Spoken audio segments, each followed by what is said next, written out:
Welcome back. ಸತ್ಯಕ್ಕೆ ಜಯ ಯಾವಾಗಲೂ ಇದ್ದೇ ಇರುತ್ತೆ ಅನ್ನೋದಕ್ಕೆ ನಮ್ಮ ರಿಪಬ್ಲಿಕ್ ಬಾಂಗ್ಲಾ ರಿಪೋರ್ಟರ್ ಸಂತು ಪಾನ್ಗೆ ಜಾಮೀನು ಮಂಜೂರಾಗಿದೆ. ಇಡೀ ಸರ್ಕಾರ ನಿಂತಿತ್ತು ವಿರುದ್ಧವಾಗಿ, ಸಂತು ಪಾನ್ ವರದಿಯ ವಿರುದ್ಧವಾಗಿ, ರಿಪಬ್ಲಿಕ್ ಬಾಂಗ್ಲಾದ ವರದಿಯ ವಿರುದ್ಧವಾಗಿ. ಆದರೆ ಇವತ್ತು ನ್ಯಾಯಕ್ಕೆ ಸಿಕ್ಕಂತ ಜಯ. ನಮ್ಮ ರಿಪಬ್ಲಿಕ್ ಬಾಂಗ್ಲಾ ಪತ್ರಕರ್ತ ಸಂತು ಪಾನ್ಗೆ ಕೊನೆಗೂ ಜಾಮೀನು ಸಿಕ್ಕಿದೆ. ರಾತ್ರಿ ಎಂತೆಂಥ ನಾಟಕಗಳಾಗಿತ್ತು ಪಶ್ಚಿಮ ಬಂಗಾಳದಲ್ಲಿ. ಈಗ ನಮ್ಮ ಪತ್ರಕರ್ತನಿಗೆ ಜಾಮೀನು ಸಿಕ್ಕಿದೆ. ಇದು ಆರಂಭದ ಜಯ, ವಿಕ್ಟ್ರಿ ಅಂತೀವಲ್ಲ ಅದು. ನೋಡಿ, ಸತ್ಯ ಯಾವತ್ತಿದ್ರೂ ಸತ್ಯನೇ.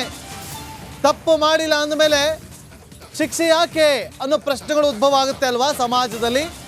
ಹಾಗೆ ಸುದ್ದಿ ಮಾಡಿದೆ ತಪ್ಪಾಗೋಯ್ತಾ, ಮಹಿಳೆಯರ ಮೇಲೆ ದೌರ್ಜನ್ಯ ಆಗ್ತಾ ಇದೆ ಅಂತೇಳಿ ಪ್ರಶ್ನೆ ಮಾಡಿದೆ ತಪ್ಪಾಗೋಯ್ತಾ, ನಮ್ಮ ಕೈ ಕಟ್ಟಿ ಹಾಕುವ ಕೆಲಸಗಳಾಗಿತ್ತು. ಆದರೆ ಕಾನೂನು ಅನ್ನೋದು ಇದ್ದೇ ಇರುತ್ತೆ. ಕಾನೂನಿಗೆ ಎಲ್ಲರೂ ತಲೆ ಬಾಗಲೇಬೇಕು. ದೀದಿ ಸರ್ಕಾರ ವರ್ಸಸ್ ರಿಪಬ್ಲಿಕ್ ಬಾಂಗ್ಲಾ ಅನ್ನುವ ರೀತಿಯಾಗಿತ್ತು. ಈಗ ಕಾನೂನಾತ್ಮಕವಾದಂಥ ಜಯ ಸಿಕ್ಕಿದೆ. ಪೊಲೀಸ್ ಅಧಿಕಾರಿ ನಿವೃತ್ತ ಹಾಗೂ ರಾಜಕಾರಣಿ ಆಗಿರುವಂಥ ಭಾಸ್ಕರ್ ಅವರೀಗ ನಮ್ಮೊಂದಿಗೆ ಸಂಪರ್ಕದಲ್ಲಿದ್ದಾರೆ. ಭಾಸ್ಕರ್ ಅವರೇ, ರಾತ್ರಿ ಕೂಡ ಮಾತಾಡ್ತಾ ಇದ್ವಿ ನಾವು. ನೋಡಿ, ಈಗ ಕಾನೂನಿನಲ್ಲಿ ಜಯ ಸಿಕ್ಕಿದೆ. ಇದು ಸತ್ಯಕ್ಕೆ ಸಿಕ್ಕಂತ ಜಯ.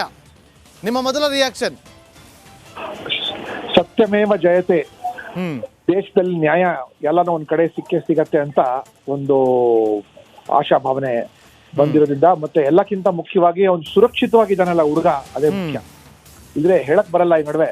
ಆಮೇಲೆ ಎಲ್ಲ ಹೆಚ್ಚು ಕಡೆ ಮಾಡ್ಕೊಂಡು ಐ ಆಮ್ ಸಾರಿ ಅಂದ್ಬಿಡ್ತಾರೆ ಅಷ್ಟೇ. ಸೊ ಅಂತ